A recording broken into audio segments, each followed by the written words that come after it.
Psaume chapitre 3, le 7, premier verset, puis il est écrit, Psaume de David, à l'occasion de sa fuite devant Absalom, son fils.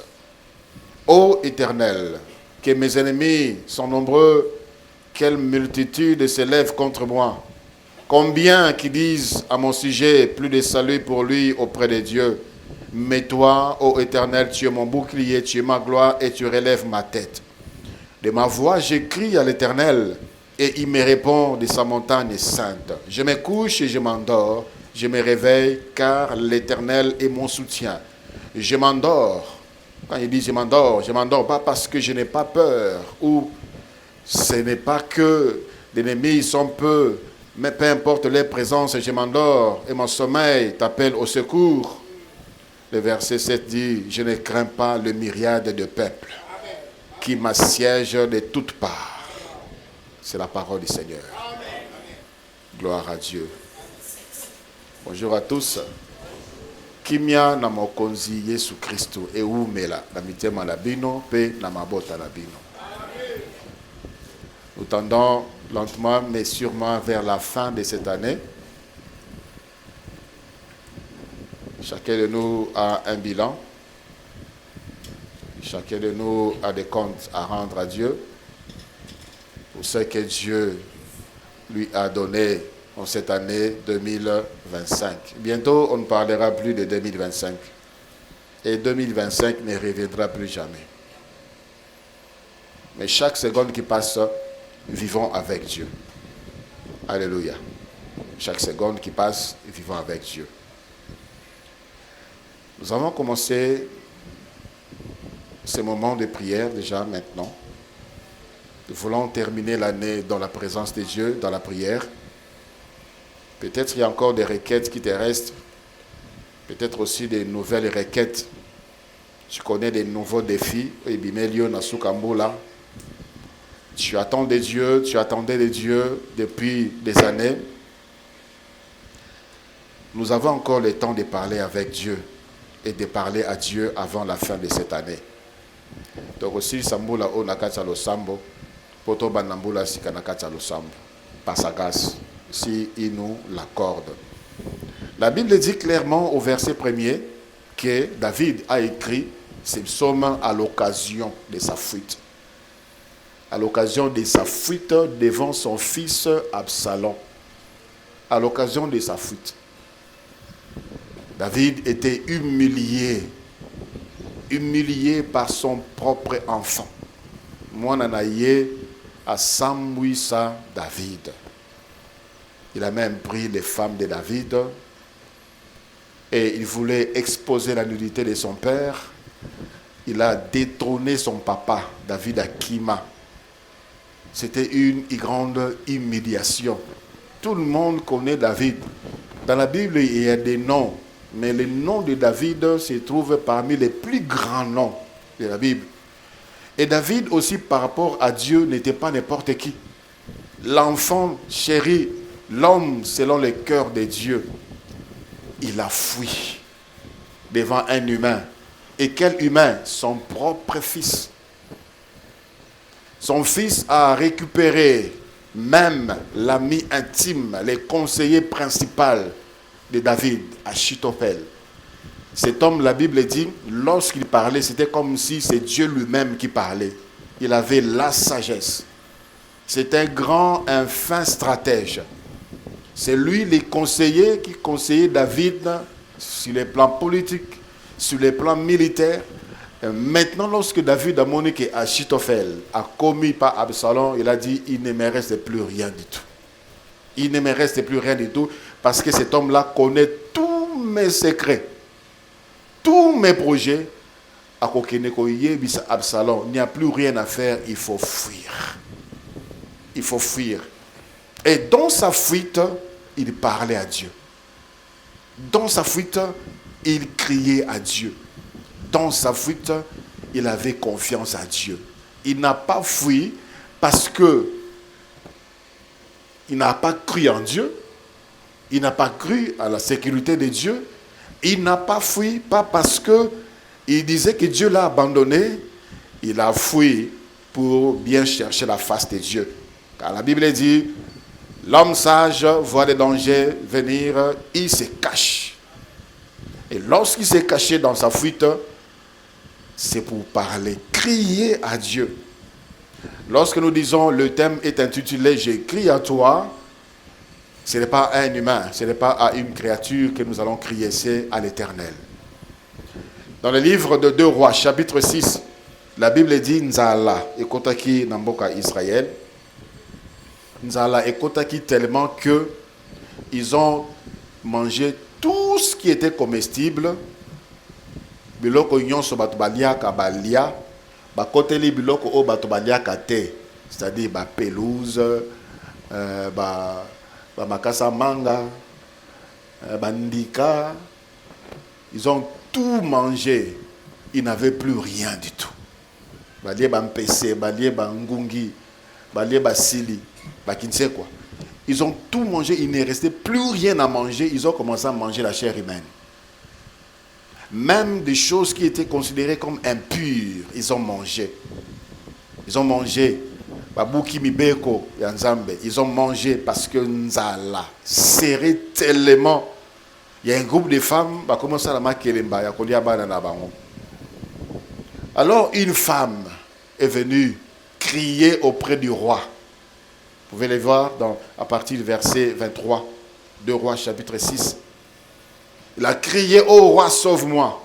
Le roi lui a dit, si l'Éternel ne te sauve,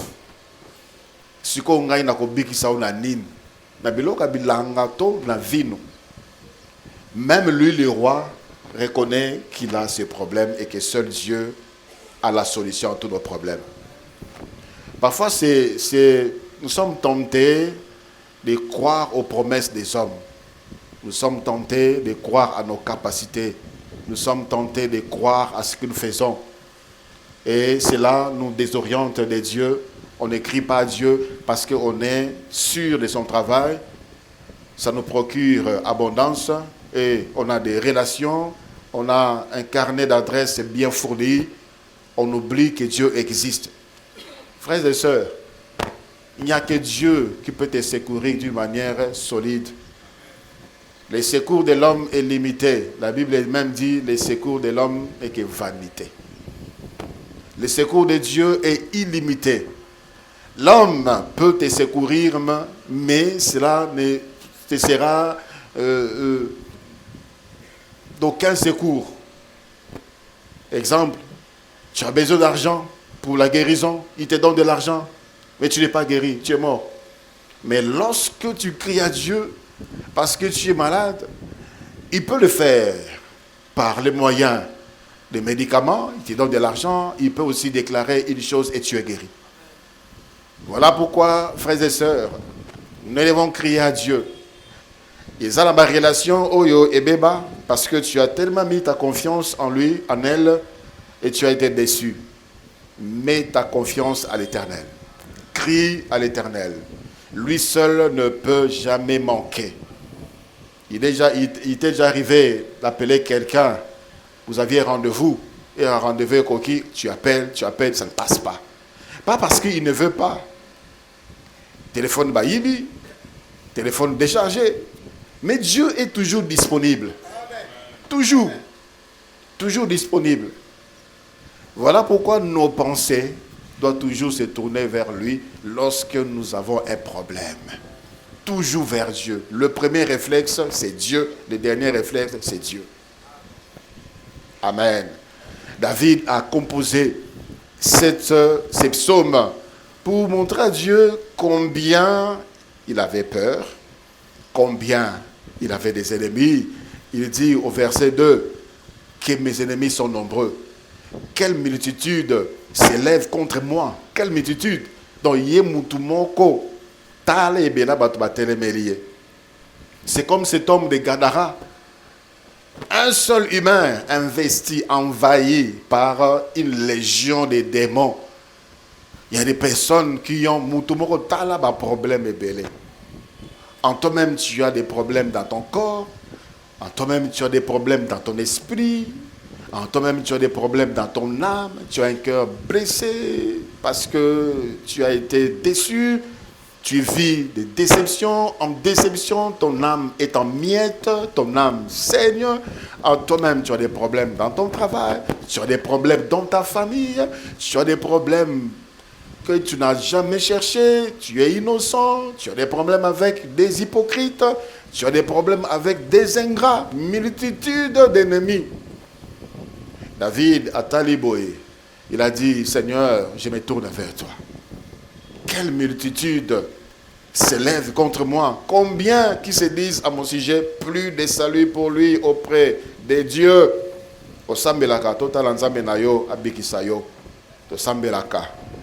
Un frère m'a dit, son père lui a dit,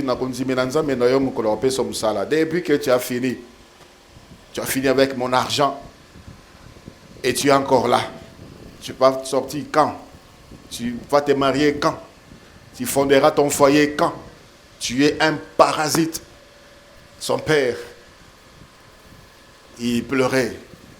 Il pleurait. Et Dieu l'a élevé. Très haut. Très haut. Et David dit au verset 4, mais toi, ô Éternel, tu es mon bouclier. Après avoir pleuré, il commence à élever Dieu. Tu es ma gloire. Et tu relèves ma tête. C'est pour dire, son cri de pleurs n'était pas un cri de désespoir. Non, c'était un appel au secours. Une manifestation de foi. Je me couche, je m'endors, je me réveille, car l'Éternel est mon soutien. L'Éternel est mon soutien. Quand je dis cela, j'ai mis entre parenthèses, je ne m'endors pas parce que je n'ai pas peur ou que je n'ai pas d'ennemis. Mais peu importe leur présence, je m'endors et mon sommeil t'appelle au secours. Mon sommeil t'appelle au secours. Peu importe l'adversité, peu importe les problèmes, Dieu demeure disponible. David dit, je ne crains pas le myriade du peuple qui m'assiège de toutes parts, de toutes parts. Lisez la fuite de David dans le livre de 2 Samuel chapitre 16. On a comme l'impression que c'est une autre personne. David qui n'est reculé devant rien du tout, mais il a fui. Là où tout Israël fuyait, Israël Bakimi Goliath, David était le seul. Il était encore enfant. À Téléma, qui n'a qu'à affronter Goliath. Et la Bible dit, lorsque Goliath avançait, David courait devant lui. Mais ici, cet homme ici s'éclipse. Il crie à Dieu. Il t'est arrivé déjà des moments comme ça. Tu as comme l'impression que tu as perdu la force. Que tu n'es plus cette personne-là. Tu as des problèmes. Tu veux bien prier, mais tu n'as pas la force de prier. Je pose la question, mais pareille circonstance à l'époque, j'ai gêné. À l'époque, je faisais des retraites personnelles. Mais je pense que tu dois renouveler cela. Alléluia. Tu dois les renouveler.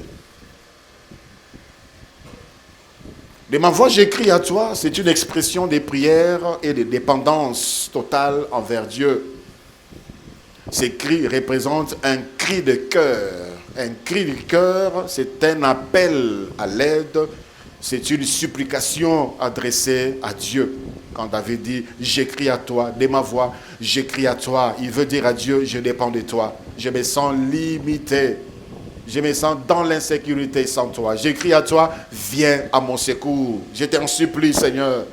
Pour un chrétien, cette phrase exprime la reconnaissance de sa faiblesse et de sa dépendance totale envers Dieu et la confiance en sa puissance. Alléluia. La confiance en sa puissance. J'écris à toi parce que je sais que tu es capable. Tu es capable de me donner la solution. Tu es capable de terrasser mes ennemis.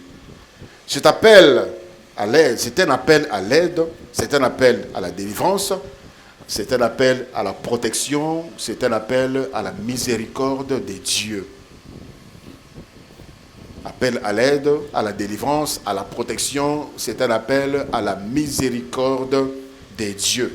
La Bible nous dit dans Jonas chapitre 2, Jonas chapitre 2, du verset 2 au verset 8, Jonas chapitre 2, du verset 2 au verset 8, il est écrit, Jonas, dans les ventres des poissons, pria l'Éternel son Dieu.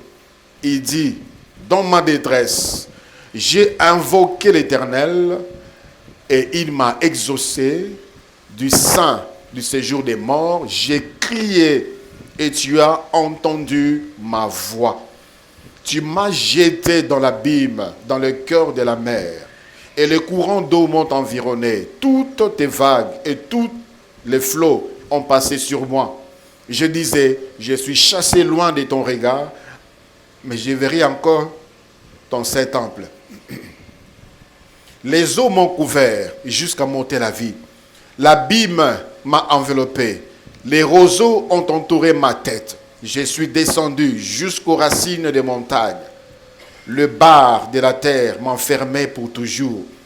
Mais tu m'as fait remonter vivant de la fosse éternelle, mon Dieu. Quand mon âme était abattue au-dedans de moi, je me suis souvenu de l'Éternel et ma prière est parvenue jusqu'à toi dans ton saint temple. Alléluia.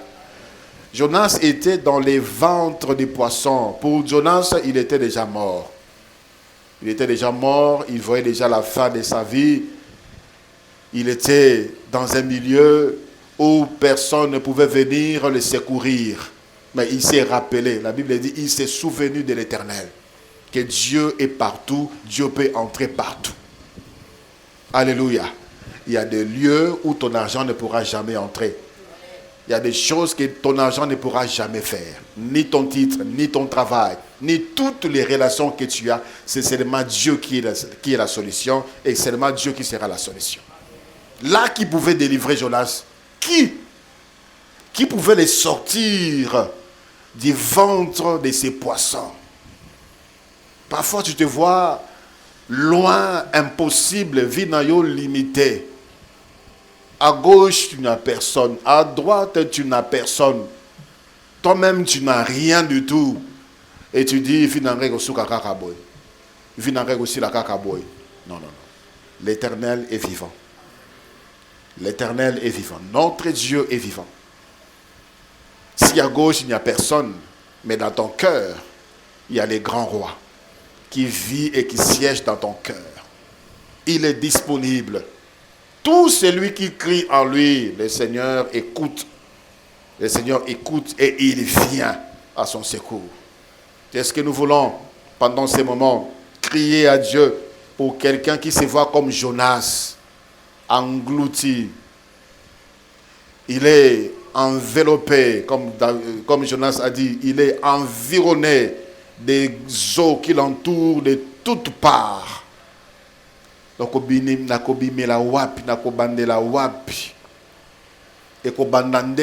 Solution est la wapi. Que de noir. Tout ce que j'ai fait, rien ne marche. Rien ne marche. Bloqué de toutes parts. Les eaux m'ont couvert jusqu'à m'ôter la vie. L'abîme m'a enveloppé. Pour lui, il était déjà mort. Il était déjà dans les séjours des morts. Parce qu'il y a certaines personnes qui voient déjà qu'ils vivent l'enfer. Qui vivent l'enfer parce que rien ne va. Rien ne marche. Dette, maladie, soucis, et problèmes. Dieu est disponible. De ma voix, j'écris à toi, veut dire que d'autres cris ne se font pas entendre par la voix. Puisqu'il dit de ma voix, j'écris à toi. C'est-à-dire, il crie aussi autrement. On peut aussi crier autrement. On peut aussi crier autrement. Ésaïe, chapitre 41, le verset 10. La Bible dit, ne crains rien, car je suis avec toi. Ne promène pas des regards inquiets, car je suis ton Dieu. Je te fortifie, je viens à ton secours. Je te soutiens de ma droite triomphante pour celui qui craint encore ce matin. Le Seigneur te dit, ne crains rien. En dehors de crier par la voix, on peut aussi crier par autre chose. J'ai béni Dieu pour un merveilleux livre que ma fille Pascaline m'a donné, manuel de langage corporel. Là, il y a des choses que je ne prêtais pas attention. Voilà pourquoi je dis, à part la voix, on peut aussi parler. Le corps parle, les regards parlent, les gestes parlent, même les tons de la voix parlent, même les temps de la voix parle. On sait voir que la personne est triste par les tons de sa voix ou les tons, le timbre même de sa voix. Quand David dit de ma voix je parle, je crie à toi, c'est-à-dire à part la voix, on peut aussi crier à Dieu d'une autre façon. Par la peur même, par la peur. Le Seigneur comprend même nos peurs. N'est-ce pas que nous pouvons venir au secours de quelqu'un lorsque nous regardons, voyons qu'il est triste ou qu'il a peur. La personne n'a rien dit, mais on a seulement regardé, il est triste. On a seulement regardé, il a peur et on vient à son secours. On vient l'aider. Néhémie chapitre 1er, le verset 2, la Bible dit, Néhémie 1, 2. Anani, l'un de mes frères, et quelques hommes arrivèrent de Juda.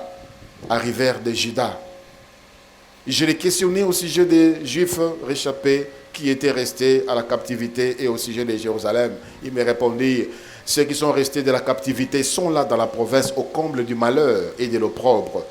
Les murailles de Jérusalem sont en ruine et les portes sont consumées par le feu. Lorsque j'entendis ces choses, je m'assis, je pleurais. C'est-à-dire, ce n'était pas la voix, c'était des pleurs. Il criait à Dieu par des pleurs. Je pleurais et je fus plusieurs jours dans la désolation. Je jeûnais, j'ai prié devant le Dieu des cieux. Et j'ai dit, ô éternel Dieu des cieux, Dieu grand et redoutable, toi qui gardes ton alliance et qui fais miséricorde à ceux qui t'aiment et à ceux qui observent tes commandements.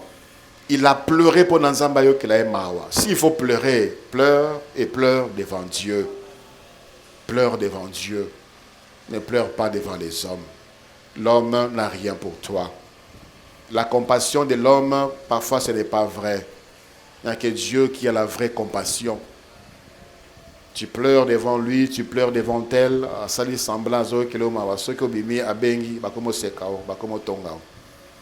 Mais quand tu pleures devant Dieu, ça touche le cœur de Dieu. Et le Seigneur vient au secours. Et la suite, au chapitre 2, Néhémie s'est présenté devant le roi pour faire son travail. Il donnait de vin au roi. Et le roi a entendu son cri parce qu'il était triste.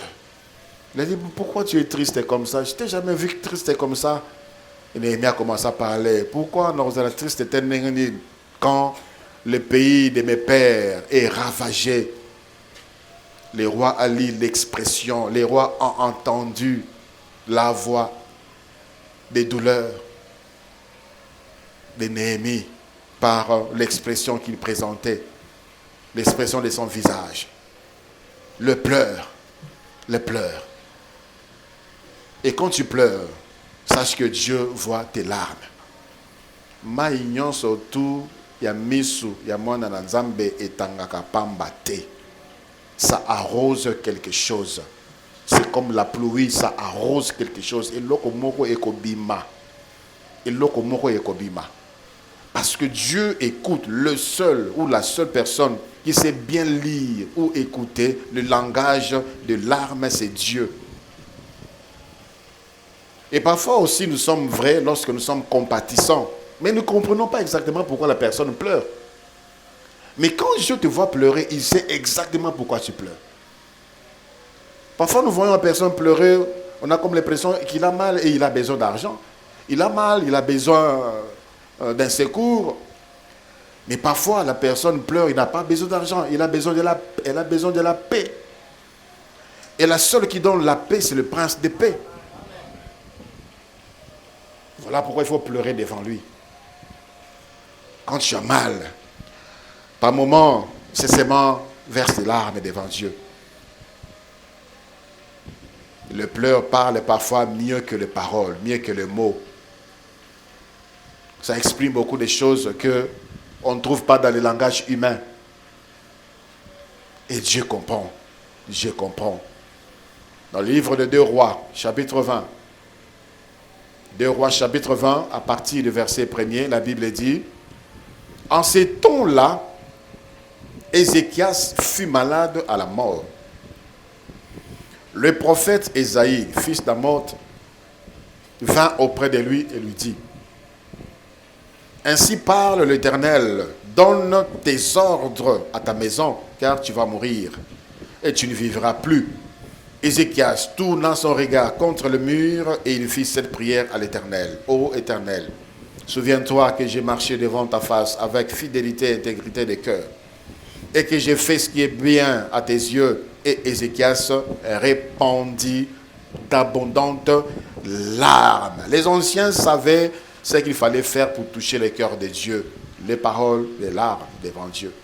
Et parfois, ça sort de soi. Les larmes, c'est l'expression des douleurs qu'on ressent. Ce n'est pas programmé. Plus grande est la douleur, il y aura l'abondance des larmes. Mais verse-le devant Dieu. Le verset 4. Ésaïe, qui était sorti, n'était pas encore dans la cour du milieu lorsque la parole de l'Éternel lui fut adressée en ces mots. Retourne et dis à Ézéchias, chef des bons peuples, ainsi parle l'Éternel, le Dieu de David, ton père. J'ai entendu ta prière et je vis tes larmes. J'ai entendu tes prières et je vis tes larmes. Voici, je te guérirai. Le 3e jour, tu monteras à la maison de l'Éternel. Alléluia. Il a entendu la prière et il a vu tes larmes. Dans le livre de Juges, chapitre 6, là, la Bible nous montre que on peut crier à l'Éternel pour implorer sa miséricorde. Il y a des personnes qui vivent dans la culpabilité année après année, culpabilité par rapport à quelque chose qui s'était passé, quelque chose qu'on a dit, quelque chose qu'on a fait. Culpabilité. Frère, ne laisse pas le ténèbre t'affaiblir davantage. Kokota kosilisa mbula oyo te na ba culpabilité na motema. Kosilisa pas non plus mbula oyo na vie ya masumu na bomoi na yo. Voilà pourquoi nous allons encore crier à l'Éternel pour implorer sa miséricorde. Implorer sa miséricorde. Ce n'est pas normal qu'un enfant de Dieu ne ressente plus rien du tout s'il pêche. Il est à l'aise, elle est à l'aise, il vit dans le péché, elle vit dans le péché, sa vie c'est le péché. Ce n'est pas normal. Tu ne peux pas continuer comme ça. Tu ne peux pas continuer comme ça. Dieu nous invite, venons crier à lui, implorer sa miséricorde. Est-ce que l'Église se prépare encore pour rencontrer le Seigneur Jésus? Est-ce que tu penses que un jour Jésus reviendra?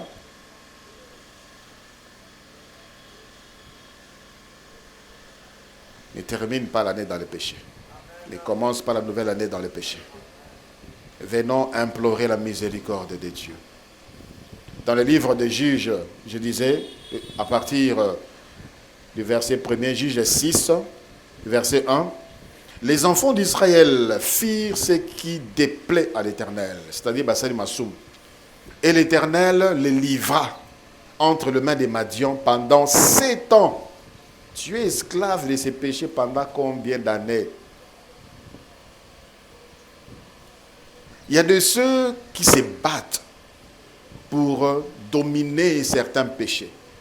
Mais il y a de ceux qui ont trouvé en ces péchés l'occasion de vivre.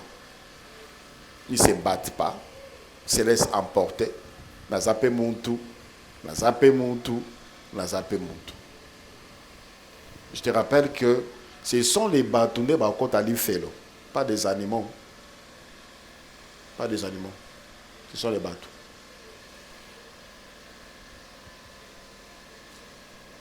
Pendant 7 ans, le Seigneur les a livrés entre les mains des Madians. Pendant 7 ans.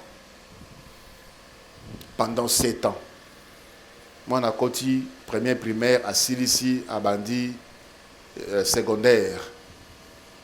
Passe, nakata esclavage, nakata tourment. Les Madians ont fait Israël.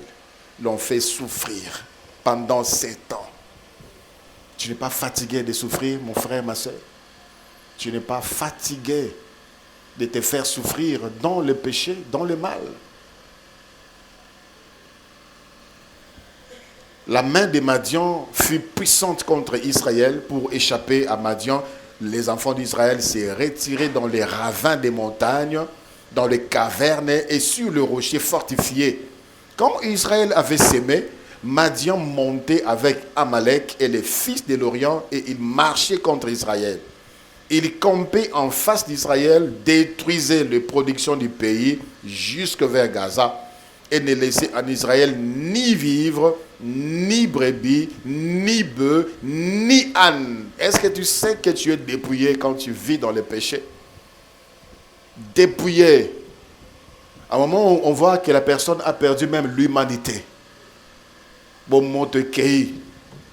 Tu vois un adulte, tu vois un responsable s'incliner devant une fillette même. À la maison, on te respecte, on t'appelle papa, mais une fille de la rue t'appelle par ton prénom. Jean, José, Joseph, Antoine. Tu es humilié parce que le péché ne termine pas l'année dans l'esclavage du péché. Lorsque Israël souffrait toute l'année, vous savez, j'ai vécu assez longtemps dans Bamboka pour la cause de l'évangile. J'ai vu comment c'est difficile. Quand on était jeune, on disait classe et l'équipe bilan la passe. Mais j'ai dit non, c'est le contraire. Bilan a passe. Et surtout lorsqu'on doit s'aimer dans une forêt, il faut au cas il faut qu'on dessouche les racines de il faut qu'on sarcle boloni après un temps banini bimakana boye bolongo les lisusu. Vous pouvez le faire autant de fois. Veillez, c'est difficile. Et Israël faisait toutes ces choses. Et lorsque les Madiens étaient en train de regarder, ils ont semé biloko et bimi, tiki bango récolter. Et lorsqu'ils récoltaient, les Madianites venaient, ils prenaient tout. Ils prenaient tout. Ils prenaient leurs vivres, ils prenaient leurs bœufs, ils prenaient leurs brebis. Il ne leur restait rien du tout. N'est-ce pas que tu l'as remarqué aussi dans ta vie? Depuis que tu as commencé à mener cette vie, il ne te reste plus rien du tout. La dignité est partie. La considération est partie. Tu n'as plus de force physique. Tu n'as plus de force spirituelle. Tu n'as plus de temps pour Dieu. Ça, c'est lorsque on se livre mal. Venons crier à Dieu, implorer sa miséricorde. Et il prend plaisir à la miséricorde de notre Dieu. Amen. Le verset 5. Quand ils montaient vers leur troupeau et leur tente, ils arrivaient. Car ce sont les Madians. Ils montaient avec leur troupeau et leur tente. Ils arrivaient comme une multitude de sauterelles. Ils étaient innombrables, eux et leurs chameaux, et ils venaient dans les pays pour le ravager. Israël fut très malheureux à cause des Madians, et les enfants d'Israël crièrent à l'Éternel. Et l'Éternel envoyait des juges. Frère, je l'ai redit encore ce matin, ma soeur, il n'y a rien qu'un humain peut faire. Il n'y a rien qu'un humain qui puisse faire.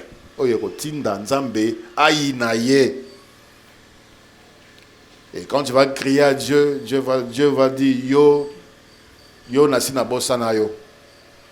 Et comme certains humains disent,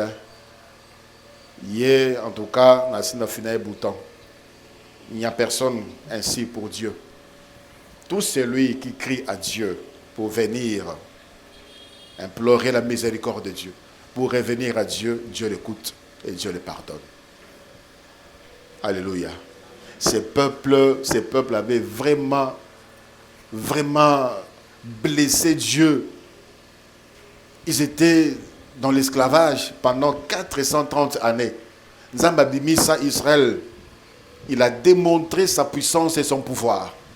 Israël a vu même les nations environnantes témoigner. Lorsque Moïse a envoyé des espions à Rahab, la prostituée a dit Toyoki et tout le monde ici a peur. Tout le monde ici a peur. Les autres nations tremblaient devant l'Éternel, sauf Israël. Et Israël allait vers le Dieu de ces nations. Les nations qui tremblaient devant le Dieu d'Israël, Israël allait vers le Dieu de ces nations. Alors, ça blessait Dieu.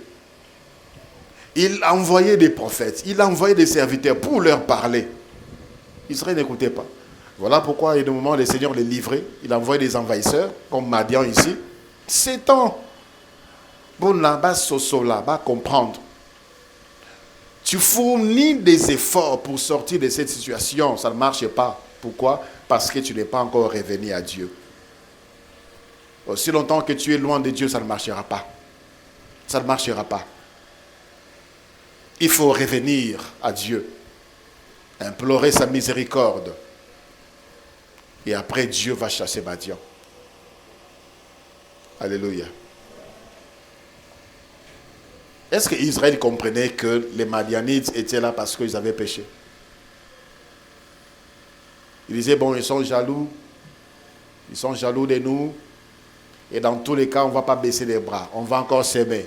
1 année, il est qui? La même chose. 2 ans, il est qui? La même chose. 3 ans, il est qui?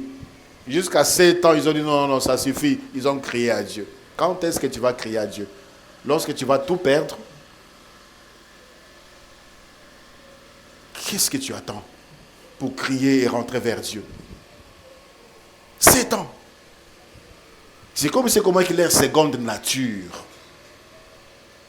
Il y a des gens qui se plaisent dans la souffrance, dans la médiocrité.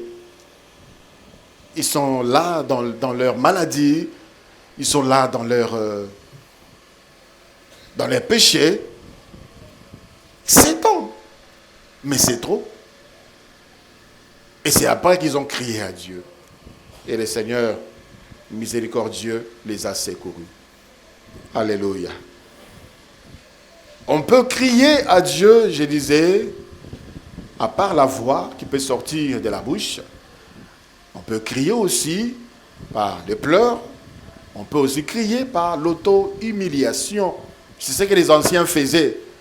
Ceux qui balingi, kobele lanzambe, parfois ils déchiraient leurs vêtements, ils se couvraient des cendres pour dire à Dieu, nous sommes désolés, nous nous humilions devant toi. Nous nous humilions devant toi. Dans le livre de 1 Roi, chapitre 21. 1 Roi, chapitre 21, à partir du verset 21. 1 Roi, chapitre 21, à partir du verset 21, la Bible dit, « Voici, je vais faire venir le malheur sur toi. Je te balayerai, j'exterminerai quiconque appartient à Akab. » Ça, c'est la prophétie adressée à Akab et à sa maison. Le prophète Élie qui parle de la part de Dieu. « Voici, je vais faire venir le malheur sur toi, Akab. Je te balayerai, j'exterminerai quiconque appartient à Akab. C'est lui qui est esclave et c'est lui qui est libre en Israël. Et je rendrai ta maison semblable à la maison de Jéroboam, fils de Nébat, et à la maison de Baïcha, fils d'Achija, parce que tu m'as irrité et que tu as fait pécher Israël. » L'Éternel parle aussi sur Jézabel. Et il dit, « Les chiens mangeront Jézabel près du rempart de Jizréel. Celui de la maison d'Akab qui mourra dans la ville sera mangé par les chiens, et celui qui mourra dans les champs sera mangé par les oiseaux du ciel. » Le verset 25, la Bible dit, « Il n'y a eu personne qui se soit vendu comme Akab pour faire ce qui est mal aux yeux de l'Éternel. Et Jézabel, sa femme, l'y excitait. » Ils avaient engagé des prophètes de Baal et des prophètes de Astarté. Au total, 850. Ils les nourrissaient, ils les payaient, ils prenaient soin de ces prophètes de Baal, qui n'est pas Dieu. Lui qui est roi d'Israël. Lui ainsi que sa femme. À côté ici, culte, il y a Baal. à côté de culte Astarté na Israël. Non seulement lui et sa femme s'est prosterné, ils ont amené Israël à se prosterner devant ces idoles. Et le Seigneur était fâché contre lui. La Bible dit, il n'y a personne qui se soit vendu au péché, à l'idolâtrie comme Akab. Cet homme-là méritait le châtiment de Dieu. Et le Seigneur a envoyé le message. Yebisa Akab. Oyo nyonso tu azana makila ya Akab. Soka kufi na mboka batu bazali bakolia na bambwa. Soka kufi na zamba bandeke bakolia ye. Il n'y aura pas de sépulcre, il n'y aura pas de souvenirs. Il n'y aura nulle part où on peut lire Akab ou fils d'Akab. Il n'y aura pas. Les souvenirs d'Akab seront effacés. Mon côté, Akab. Le verset 26. Il a agi de la manière la plus abominable en allant après les idoles comme le faisaient les Amoréens que l'Éternel chassa devant les enfants d'Israël. Le verset 27, la Bible dit, après avoir entendu les paroles d'Élie, Akab déchira ses vêtements. Akab déchira ses vêtements. Il mit un sac sur son corps et il gêna. Auto-humiliation. Il couchait avec les sacs, azolata sac, alors les pyjamas, azolata sac pour ala nango, et il marchait lentement. Est-ce qu'il disait quelque chose? La Bible c'était. Mais son acte montrait qu'il était en train de crier à l'Éternel miséricorde. Seigneur, aie pitié de moi. Seigneur, aie pitié de moi. Il s'est humilié. Il a enlevé les vêtements royaux pour porter les sacs, pour s'humilier devant Dieu. Verset 28. Et la parole de l'Éternel fut adressée à Élie, le Tishbite, en ces mots. As-tu vu comment Akab s'est humilié devant moi? Parce qu'il s'est humilié devant moi, je ne ferai pas venir le malheur pendant sa vie. Ce sera pendant la vie de son fils que je ferai venir le malheur sur sa maison. Et je reste convaincu, si au temps du fils d'Akab, c'est lui, ce dernier s'était encore humilié devant Dieu, Dieu allait effacer la condamnation sur la maison d'Akab. Parce que Dieu est bon. Dieu est bon.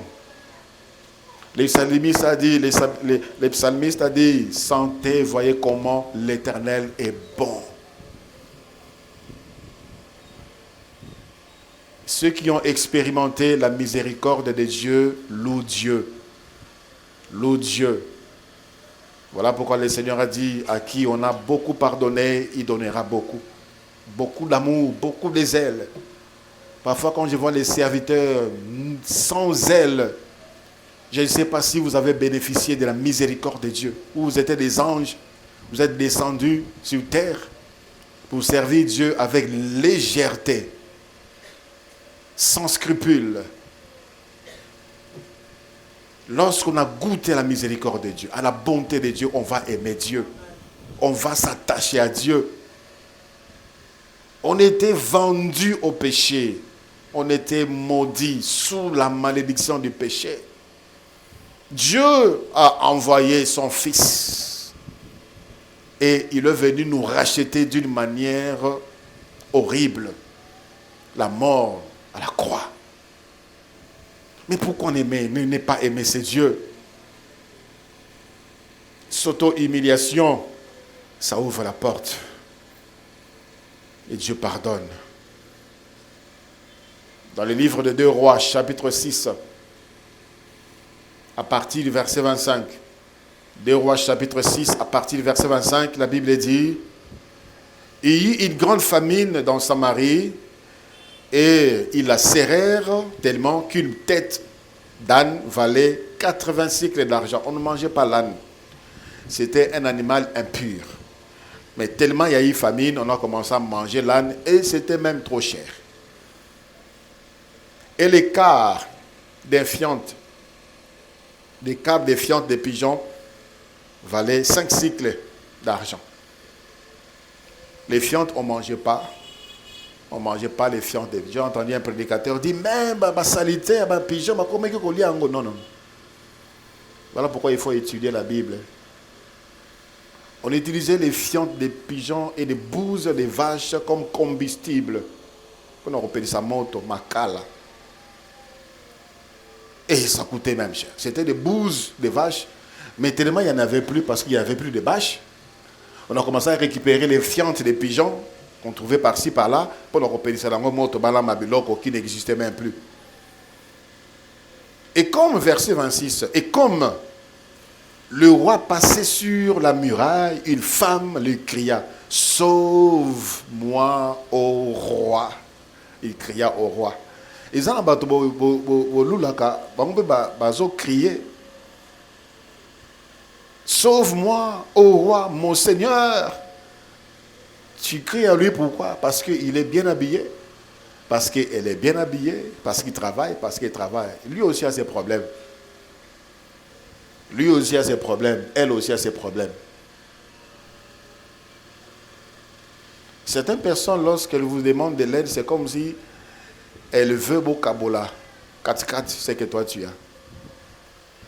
Si tu lui donnes ce que tu estimes être bon par rapport à ce que tu as pour lui, à ses vérités. Mais crie à Dieu. Crie à Dieu qui te donne ce qu'il faut. Crie à Dieu. Bah, mon roi. Oh roi, sauve-nous. Oh roi, sauve-nous, Tobiki. Tobiki, comme tu es là, Tobiki. Le roi répondit, verset 27. Si l'Éternel ne te sauve pas, avec quoi te sauverai-je? Avec les produits de l'air ou des pressoirs? Et le roi lui dit, qu'as-tu?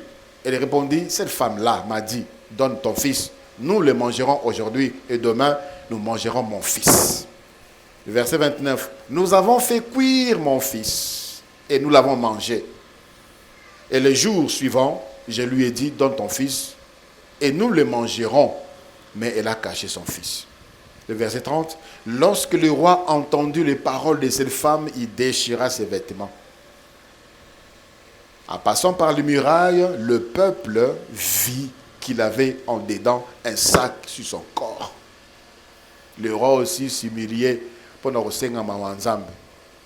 Parce que lorsqu'il y a un changement brusque, il faut que l'on Nzambe. Malheureusement, plusieurs dorment. Un changement brusque, subitement tout ce que tu fais ne marche pas. Mon bon, ils ont la société.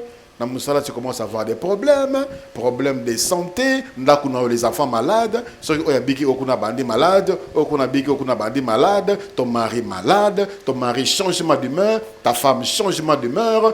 Elle devient insolente. Il devient brutal. Et tu croises les bras. Cherche Dieu. Amen. Loka et le Nyanzambe. Et le roi aussi avait besoin de Dieu. Il a problème. Il a des provisions. Il a des réserves. Il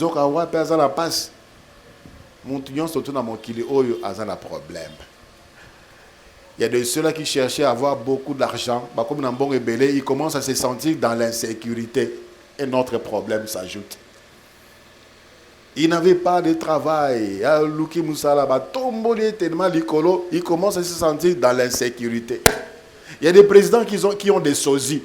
C'est-à-dire on cherche quelqu'un qui lui ressemble pour les représenter dans la sortie Moussoussou qui ne sont pas trop importantes. Parce qu'on veut préserver la vie du président. Mais on le a. Il y a des ceux-là même qui ont triché. Ils ont changé la constitution pour avoir comme président et comme il est ngaï. Comme Batama. Comme Koloka Sozi. Un autre problème s'ajoute. Mais lorsque on croit, on met sa foi en Dieu, on est en sécurité avec Dieu. Lorsque on est élevé par Dieu, Dieu te protège. Parce que la Bible dit, c'est lui qui a le pouvoir d'agrandir et d'affermir toutes choses. Alléluia. Alors, nous tous, le regard fixé vers Jésus, qui est le consommateur et le rémunérateur de notre foi. Tu es resté longtemps figé sur une promesse humaine. Mais Nzambe aza nabilaka ebele ya malamu pona yo pe akokokisa yango. Venons crier à l'Éternel notre Dieu pour nos problèmes. Levons-nous, nous allons prier le Seigneur.